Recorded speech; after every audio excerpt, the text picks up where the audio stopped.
नमस्कार, सनातन संदेश टीवी में आप सभी का स्वागत है। मैं हूं मधुमिता।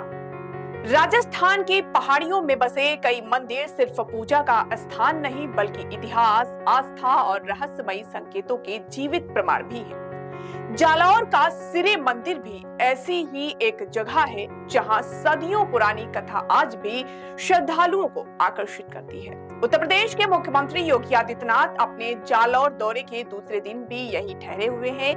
रविवार रात उन्होंने सिरे मंदिर में रात्रि विश्राम किया और सोमवार सुबह रत्नेश्वर महादेव मंदिर में पूजा अर्चना कर महायज्ञ की पूर्ण आहुति में हिस्सा लिया।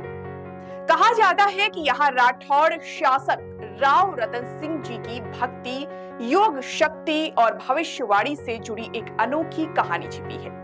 स्थानीय मान्यताओं के मुताबिक इस स्थान पर योगी श्री जलंधर नाथ की कृपा और दिव्य संकेतों ने इतिहास की दिशा तक प्रभावित की। यही कारण है कि इस मंदिर को केवल धार्मिक ही नहीं बल्कि ज्योतिषीय और आध्यात्मिक दृष्टि से भी अत्यंत महत्वपूर्ण माना जाता है। इतिहास के अनुसार राव रतन सिंह राठौड़ मारवाड़ के शासक परिवार से जुड़े थे और विक्रम संवत 1704 में जालौर परगना के शासक बने। वे न केवल वीर शासक थे बल्कि महान आध्यात्मिक प्रवृत्ति के व्यक्ति भी माने जाते थे।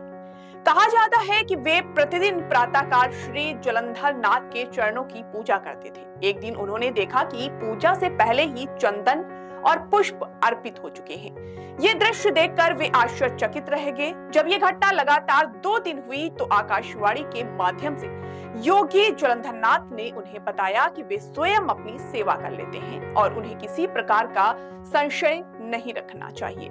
इस दिव्य अनुभव के बाद राव रतन सिंह अत्यंत भाव विभोर हो गए और उन्होंने योगी से वरदान मांगा कि उन्हें पूरे भूमंडल के दर्शन कराए जाएं। कथा के अनुसार योगी जलंधर नाथ ने अपनी योग शक्ति से राव रतन सिंह को आकाश मार्ग से समस्त पृथ्वी का दर्शन कराया। इसी दौरान उन्होंने एक महत्वपूर्ण भविष्यवाणी भी की। उन्होंने कहा कि भविष्य में उज्जैन में राठौड़ों और यवनों के बीच भीषण युद्ध होगा जिसमें राव रतन सिंह अपने 700 साथियों के साथ वीरगति प्राप्त करेंगे। ज्योतिषीय दृष्टि से इसे नियत और कर्मफल का संकेत माना जाता है। इतिहासकारों का मानना है कि ऐसी भविष्यवाणियां उस समय के संत योगियों की गहरी आध्यात्मिक साधना और ग्रह नक्षत्रों की समझ का परिणाम मानी जाती थी। राव रतन सिंह ने योगी से निवेदन किया कि वे इस पर्वत पर अस्थायी रूप से विराजमान हो। तब जलंधर नाथ ने उन्हें आदेश दिया कि यहाँ एक कुआं खुदवाया जाए जिसे रतन कूप नाम दिया जाए और कहा जाता है कि जब कुआं खोदा गया तो उसमें से मधुर जल के साथ एक शिवलिंग, पार्वती और नंदी की मूर्तियां प्रकट हुई। यही संकेत माना गया कि यहाँ शिव और नाथ परंपरा का अद्भुत संगम है। आज भी श्रद्धालु इसे दिव्य ज्योतिषीय संयोग मानते हैं जहाँ शिव और नाथ साधना एक ही ऊर्जा का प्रतीक बन जाती है।